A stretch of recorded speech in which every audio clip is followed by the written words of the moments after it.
L'œuvre de Dieu est sacrée. Jérémie chapitre 48 verset 10. Maudit soit celui qui fait avec négligence l'œuvre de l'Éternel. Quand tu dors, dors avec cette phrase. Répète-toi avec cette phrase. Quand tu dois faire quelque chose qui concerne Dieu, pense à cette phrase. Quand tu dois donner à Dieu, pense à cette phrase. Quand tu as un poste de responsabilité, il faut te rappeler de la phrase. Pour que vous compreniez ce qui peut être cause de soucis dans vos vies, cause de problèmes dans vos vies, cause de mort, cause de maladie, cause d'échec dans vos affaires. L'œuvre de Dieu, l'œuvre de l'Éternel, que vous faites avec négligence, avec mépris, avec insolence, que vous faites avec dédain, sans un minimum d'égard. Donc le fait que Dieu t'appelle à son service est un privilège. Ça ne doit pas être pour toi sujet d'orgueil, mais c'est un privilège. Dieu n'appelle pas n'importe qui à s'associer à lui, à s'associer à son image. Le Seigneur nous appelle des chiens, nous qui, après avoir vomi, retournons sur notre vomissure. Beaucoup de personnes dans l'église de Jésus-Christ en Côte d'Ivoire, chantres, pasteurs, responsables d'église, diacres, des sorciers, d'autres sont dans la franc-maçonnerie. Plein sont anciens, ils sont rosicruciens, ils sont dans la franc-maçonnerie et puis ils sont assis dans l'église. Pasteur prie même plus, tout ce qui l'intéresse c'est manger dîmes seulement. Même la vie des gens qui sont autour de lui, il voit rien. Pasteur de Côte d'Ivoire, pour pouvoir s'en sortir, souvent tisser des pactes avec des démons, avec des agents des ténèbres, soi-disant archevêque, soi-disant évêque, soi-disant bishop, soi-disant révérend. Rien que pour un mieux-être,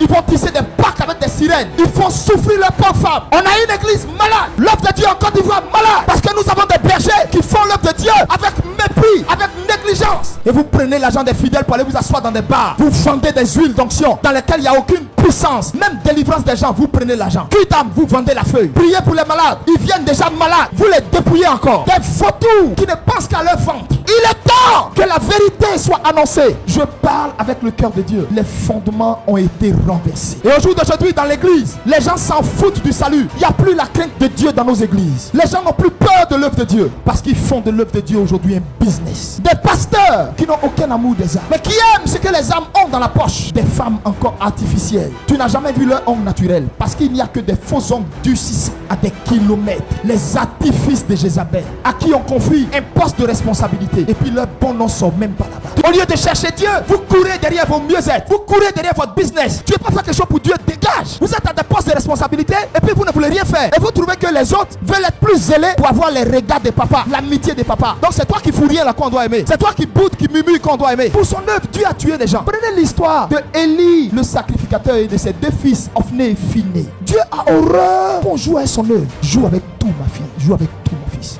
Mais si tu veux durer, ne joue jamais avec son œuvre.